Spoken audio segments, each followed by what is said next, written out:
Corona, ಇನ್ನೊಂದು 2 ತಿಂಗಳಲ್ಲಿ ಮುಂದೋಗುತ್ತೆ corona ಅಂತ ಗುಂಡಿಗೆನ ಗಟ್ಟಿಯಾಗಿರುತ್ತೆ. ಸಂಸಾರ ಯಾರಾದ್ರೂ ಇದ್ರೆ, ಸಂಸಾರ ಕಟ್ಕೊಂಡಿರೋರಾದ್ರೆ ನಿಮ್ಗೆ ಗೊತ್ತಾಗುತ್ತೆ. ಒಂದ್ ಸಾಲ ಕೊಡ್ಬೇಕು, ಇದೆಲ್ಲ ಒಂದು ತರಬೇಕು, ಅಯ್ಯೋ ಮುಗ್ದೋಗುತ್ತೆ, ಕೊಟ್ಬಿಡ್ತೀನಿ ಸರ್, ಕರೋನಾ ಎಲ್ಲ ಮುಗಿದ್ಮೇಲೆ ಎಲ್ಲ ಕೆಲ್ಸ್ಕೊಟ್ಬಿಡ್ತೀವಿ, ಈ ತರ ಎಲ್ಲ ಮಾಡಿರ್ತಾರ. ನಾನು ಹೇಳೋದು ನಿಮ್ಗೆ ಅರ್ಥ ಆಗುತ್ತೆ. ನಮ್ಗೆ ಆರೇಜು ನಿಮ್ ಮನೆ ಸಂಸಾರಕ್ಕಾದ್ರೂ ನಿಮ್ಗೆ ಅರ್ಥ ಆಗುತ್ತೆ ಕರೋನಾ ಎಂತ ಏಟ್ ಕೊಡ್ತು ಅಂತ.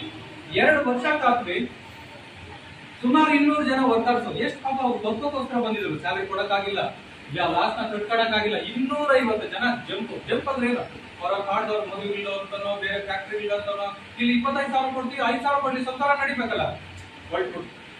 ಸೊ ಹಂಗಾಗಿ ದಿನ ದಿನಕ್ಕೂ ಕಡಿಮೆ ಆಗಿ ಟೆನ್ಷನ್ ಹೊಡೆದು ಸ್ಟ್ರೋಕ್ ಹೊಡೆದ್ಬಿಡ್ತೀನಿ. ನಾನು ನಿಮ್ಗೆ ಗೊತ್ತಿರ್ಲಿ ಅಂತ, ಇಷ್ಟು ಗೊತ್ತಿದ್ರೆ ಮಾತ್ರ ಮುಂದಿನ ಹೆಜ್ಜೆ ಇಡ್ರಿ. ನಾನು ಹೇಳೋದ್ರಲ್ಲಿ ಒಂದೇ ಒಂದು ಮಾತು ತಪ್ಪೇನಾದ್ರು ಇತ್ತಂದ್ರೆ ಹಿಂದೆ ಹೆಜ್ಜೆ ಇಡ್ರಿ.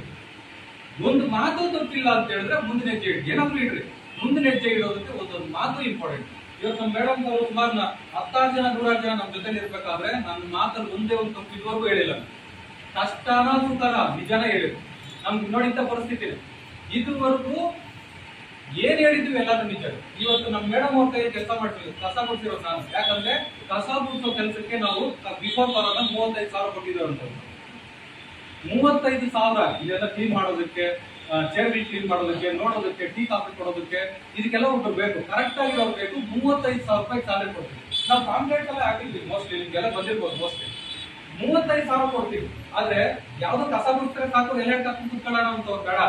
ಅದಕ್ಕೆ ಎಕ್ಸ್ಪರ್ಟ್ ಆಗಿರ್ಬೇಕು, ಗಟ್ಟಿ ಇರ್ಬೇಕು, ಅದರಿಂದ ನಮ್ಗೆ ಗೌರವ ತರಬೇಕು, ಆ ಕೆಲಸಕ್ಕೆ ಮರ್ಯಾದೆ ತರಬೇಕು. 35,000 ರೂಪಾಯಿ ಬರೀ ಕಸ ಗುಡಿಸಿ ಹೌಸ್ ಕೀಪಿಂಗ್ ಕೆಲಸಕ್ಕೆ ಕೊಡ್ತೀವಿ.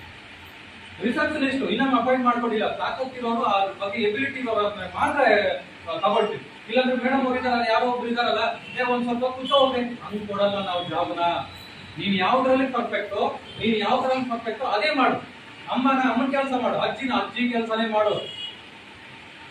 ಸೊ ಈ ರೀತಿ ಕೆಲಸನ ನಾವು ಮಾಡ್ಕೊಂಡು ಹೋಗ್ತಾ ಇದೀವಿ. ಅದಕ್ಕೋಸ್ಕರನೇ ಈಗ ನಾವು ಏನ್ ಕಂಡಿಡ್ದಿದ್ದೀವಿ, ಸೂತ್ರಗಳ ಮೂಲಕನೇ ಸ್ಪೋಕನ್ ಇಂಗ್ಲಿಷ್ ಅನ್ನೋದು ಕಡಿಮೆ ವಿಷಯ ಅಲ್ಲ, ಅದು ದೊಡ್ಡ ವಿಷಯ. ಯಾಕಂದ್ರೆ ಒಬ್ಬ ವ್ಯಕ್ತಿಗೆ 100 ರಿಂದ 200 ವರ್ಷ ಬದುಕಿದ್ರು ಕೂಡ ಅವ್ರಿಗೆ ಜೀವನ ಕೊಡುತ್ತೆ.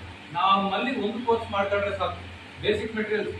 So works and results, spellings and pronunciation, tenses, essay writing and speaking. 350 ವರ್ಷ 400 ವರ್ಷ ಆಯ್ತು ಇಂಗ್ಲಿಷ್ ನಮ್ಮ ದೇಶಕ್ಕೆ ಬಂದು. ಇಂಗ್ಲಿಷ್ಗೆ ವ್ಯಾಲ್ಯೂ ತಗ್ಗಿಲ್ಲ. 1 ವರ್ಷ ಇಂಗ್ಲಿಷ್ ಮೀಡಿಯಂ ಸ್ಕೂಲಲ್ಲಿ ನಾನು 30,000 ಕಟ್ಟಿದೆ, ಈ ವರ್ಷ ನಾನು 40,000 ಕಟ್ತಾ ಇದ್ದೀನಿ ಅಂತ ಇಂಗ್ಲಿಷ್ ಕಲಿತಾರೆ ಅಷ್ಟು ಅಂತ ಅಂದ್ಬಿಟ್ರೆ ಏನ. ಸೊ ಅದ್ರ ವ್ಯಾಲ್ಯೂ ರೈಸ್ ಆಗ್ತಾ ಇದೆ ಹೊರತು ಕಡಿಮೆ ಆಗ್ತಾವ. ಎಕ್ಸ್ಪೋರ್ಟ್ ಅಂತ ಇದುವರೆಗೂ ಇಲ್ಲ. ನಮ್ಮಲ್ಲಿ ಮೇಡಮ್ ಅವರು ಇದ್ದಾರೆ, ರೈಟ್. ಸೊ ಒಂದು ಸ್ಕೂಲಲ್ಲಿ ಕ್ಲಾಸ್ ಮಾಡಕ್ ಹೋಗಿದ್ರು, ಹಿಂಗೆ